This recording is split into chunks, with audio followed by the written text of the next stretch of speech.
Shalom, selamat pagi Bapak Ibu, saudara-saudari yang terkasih di dalam Tuhan.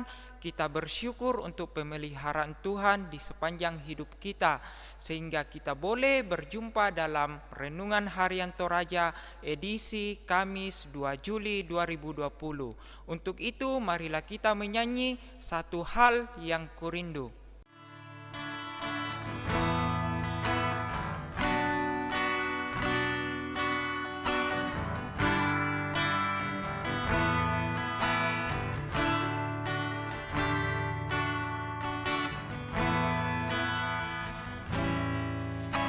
Satu hal yang kurindu, berdiam di dalam rumah-Mu. Satu hal yang kupinta, menikmati bait-Mu, Tuhan.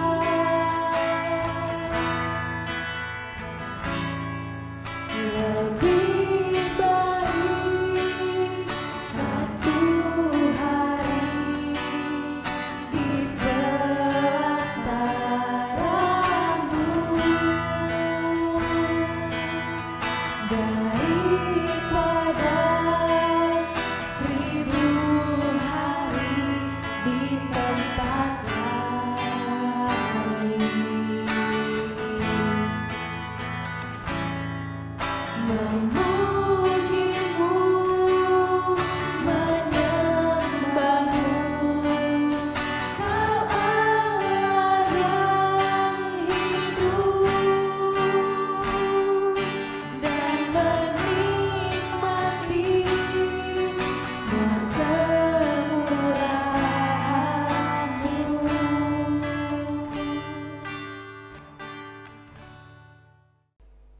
Pembacaan Alkitab kita terambil dari Roma 7 ayat yang pertama sampai ayatnya yang ke-6.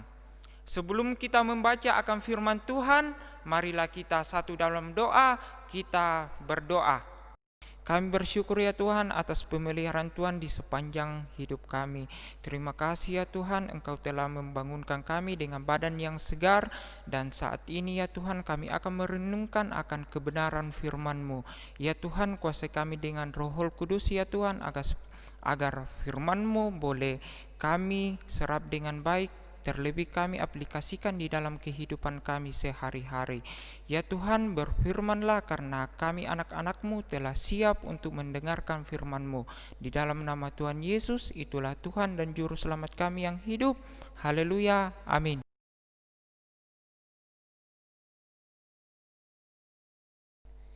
Pembacaan kita pada saat ini terambil dari Roma pasal 7 ayat yang pertama hingga ayatnya yang ke-6. Arti hukum Taurat.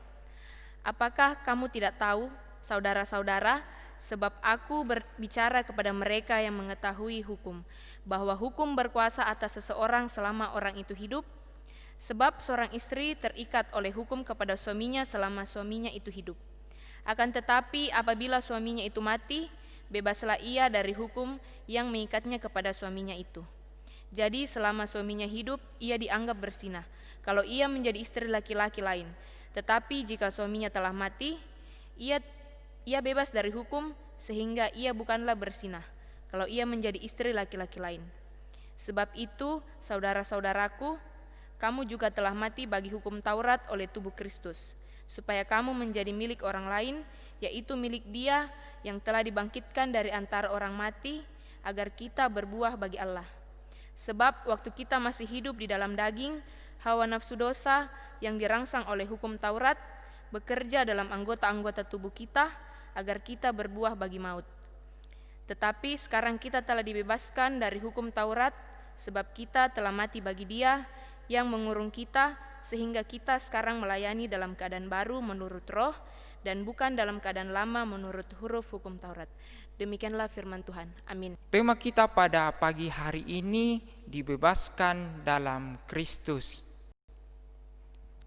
Bapak, Ibu, saudara-saudari yang terkasih dalam Tuhan, aturan adalah suatu hal yang mengikat seseorang atau sekelompok orang dalam suatu lingkungan ataupun organisasi.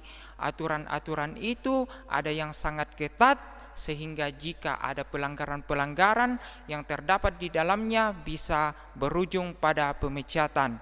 Hal itu yang membuat seseorang atau kelompok tidak bebas berbuat karena adanya aturan. Dalam surat Rasul Paulus kepada jemaat di Roma, Rasul Paulus menyampaikan bagaimana jemaat hidup terikat di bawah kuasa hukum Taurat.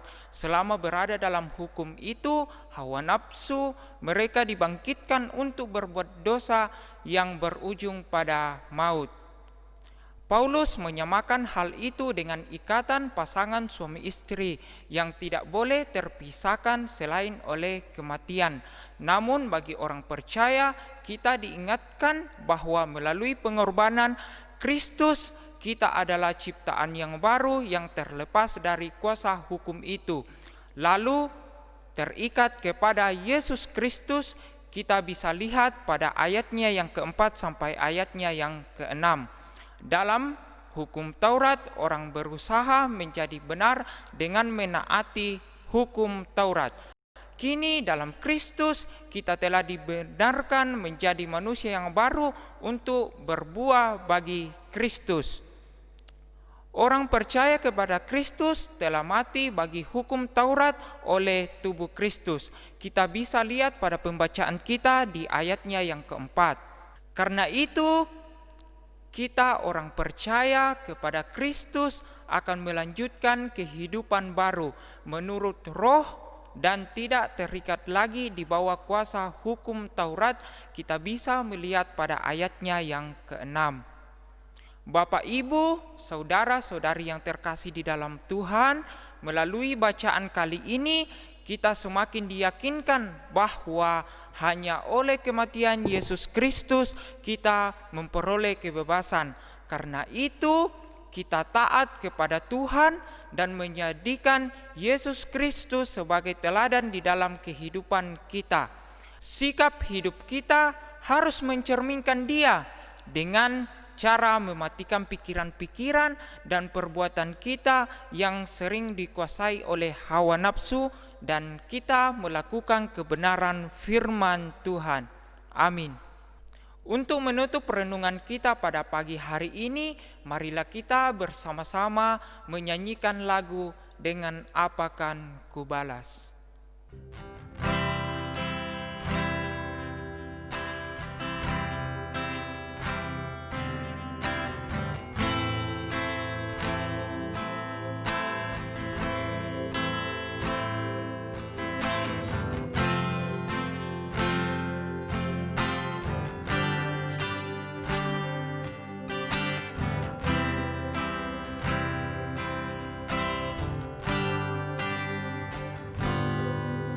Kau Allah yang setia, Bapa yang mulia, kasih-Mu besar Tuhan, Kau pulihkan hidupku.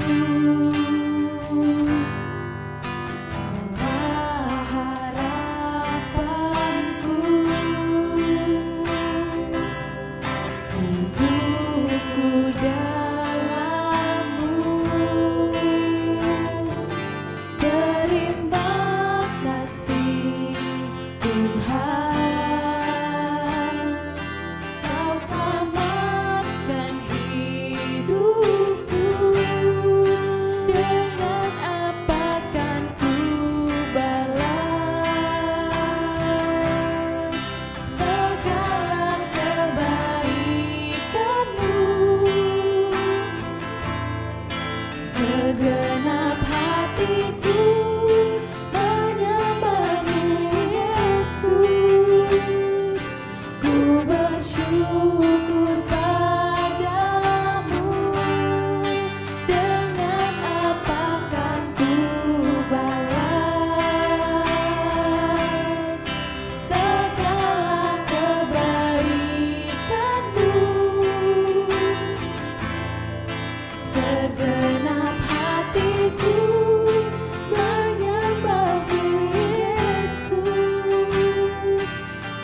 Untuk mensyukuri firman Tuhan yang telah kita renungkan pada pagi hari ini, marilah kita berdoa dan kita satu dalam doa.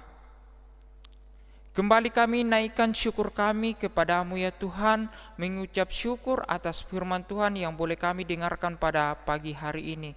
Biarlah firman-Mu ya Tuhan yang telah kami dengarkan itu mengambil bagian di dalam kehidupan kami sehari-hari, dan kami boleh menjadikan Tuhan Yesus sebagai teladan di dalam kehidupan kami. Ya Tuhan, sebelum kami melaksanakan aktivitas kami pada pagi hari ini, ya Tuhan, mari Engkau berkati ya Tuhan, agar aktivitas yang boleh kami lakukan ya Tuhan, itu boleh terlaksana dengan baik seturut dengan kehendak-Mu, itu semua untuk hormat dan kemuliaan bagi-Mu ya Tuhan. Ya Tuhan, inilah doa kami ya Tuhan, inilah ungkapan syukur kami yang kami bawa di dalam nama Tuhan Yesus, itulah Tuhan dan Juru Selamat kami yang hidup. Haleluya, amin. Demikianlah renungan kita pada pagi hari ini. Tuhan Yesus memberkati. Salam sehat.